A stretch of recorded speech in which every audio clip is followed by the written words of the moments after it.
As I lay in the grass, the warm summer breeze rolling over me, I can't help but wonder what I did to deserve what had befallen me. I never really hurt anyone, never kicked any puppies or anything like that, but hey, I'm just getting ahead of myself. In order for this to make sense, we had to start this story from the beginning. It was the beginning of May and the weather had finally cleared and dried up a little. I was on my way home from work when a sign for a local petting zoo caught my eye. It was called Fawn Do Rosa, a family-owned place where you could walk around, pet, and feed deer, as well as see other furry animals. A little bored with my life at the time, I decided I would stop in, support the place, feed, and pet a few animals, and then head home. As I entered the fenced-in area, I walked to the far end of a huge pond, towards a small, younger-looking buck. As I approached it, it turned to look at me and hurriedly walked over to get some food from me. Or so I thought. I reached out to offer him a carrot.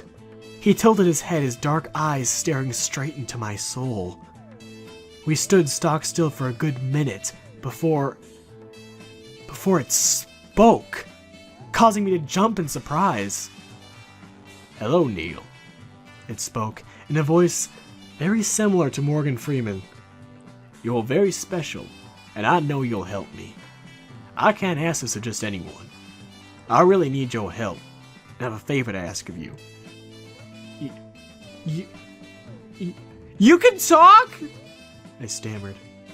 Yes, I'm a talking deer. But all that aside, I just need a small, easy favor. I'll make it worth your while and reward you even.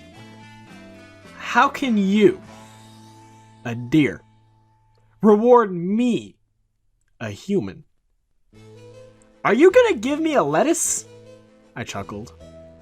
All you have to do is make a sign saying "Found Lost Dog" with your cell phone number on it, and then post it outside the main office. Well, that would be lying. I don't have anyone's dog. I already know you'll do it, Neil. Less asky, more dewy, it demanded, waving him away with its hoof. Long story short, I did what it asked. Later that night, I got a phone call asking what the dog I found looked like. Ironically, I had found a dog outside my apartment complex not an hour earlier and described him to the owner. It turns out, they were a very wealthy family and gave me a $20,000 reward for finding and taking care of their championship purebred. The next day I went back to the zoo and the magical unicorn deer was waiting for me. Let me be the first to congratulate you on your reward, he began. To introduce myself, my name is Deer. I see what will be and what can be. As you can tell, me being a deer makes doing things I want done hard and or impossible for me to handle. So from time to time, I've been known to seek out special people, such as yourself, to do these simple tasks for me, and in doing so, receiving a reward for your actions. This is too good to be true, I grumbled, shaking my head. I want you to know that I will never make you do anything illegal or lie to you. At times, the things you do may lead to something bad happening to someone else, but ultimately, it'll be balanced out with something good happening to you. At first, the thought of bad stuff happening to others deterred me, but nothing good ever seems to happen to me, so why not switch things up a little?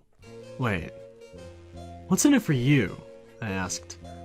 For the task you will accomplish, I'll be able to construct a masterpiece, one that will make my existence worthwhile, he answered with a creepy, toothy grin. You have yourself a deal, dear, I said with a sigh. The next few months went by fast, especially with keeping busy doing the tasks Deer wanted. I had done around 20 or so tasks, learning a little bit about Deer's history along the way. He'd actually been a famous palm reader and jester thousands of years back. A joke of his, however, went terribly wrong when one of the princes he was entertaining got offended and had him executed. His spirit lived on through the ages, reaching out to whoever would listen. To be honest, I was happier than I'd ever been in those past few months. I was happier than I'd been in my entire life. I had women, money, a good job, a great place to live. Everything was going good. Until now. This morning I was told to put a semi-driver on a shift just a little longer than usual. I did what I was asked, and in doing so, A coworker of mine that would have originally been given a coupon for a free meal and a visit at Fonda Rosa gave the coupon to me. So I took a longer lunch break and headed out to the petting zoo for lunch. I brought my lunch over to Deer and we shared a meal in silence. I got to leave when Deer spoke. I'm afraid our time together is running short. As I said, I see what will be and what can be. What goes around comes back around. He finished singing the Justin Timberlake song. Wait, what do you mean? I asked, confused. Why, my masterpiece, of course, the Deer chuckled. Everything you have done for me has led to this exact moment, starting with the poster and ending with the shift change. Wait, what's gonna happen? I asked, starting to freak out and debating whether or not I should hightail it out of there. There is no use running, Deer stated bluntly.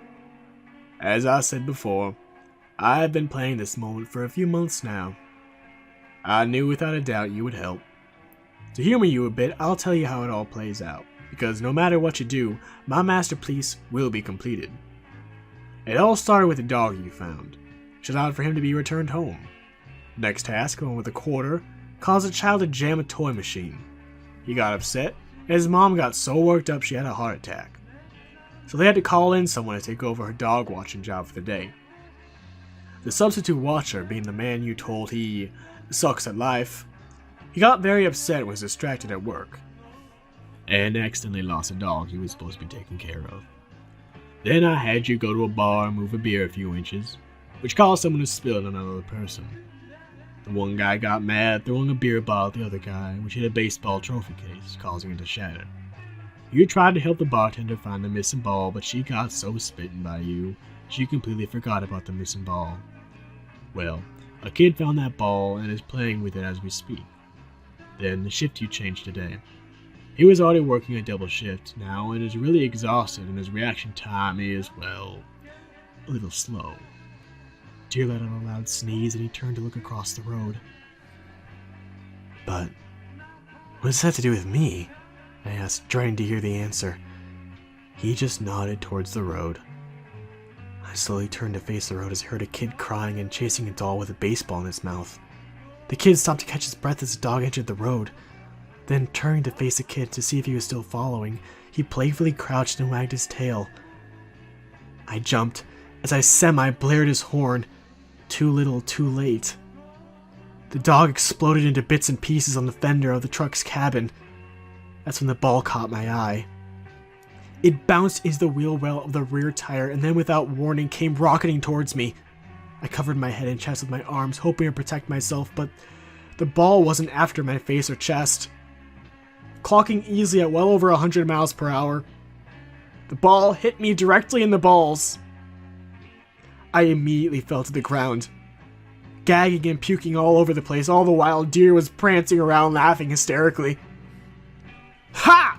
Get shreked, scrub! He howled. Your face is so priceless. Oh, best prank ever! Looking around frantically, I found a rather large rock by the pond. Sneaking up behind Deer and raising it over my head while he still laughed uncontrollably, he whipped around and caught sight of my shadow looming over him.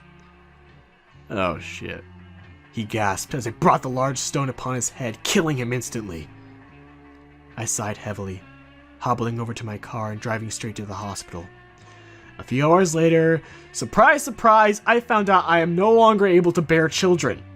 With my testicles swollen to the size of tennis balls, I couldn't help but shake my head in disgust.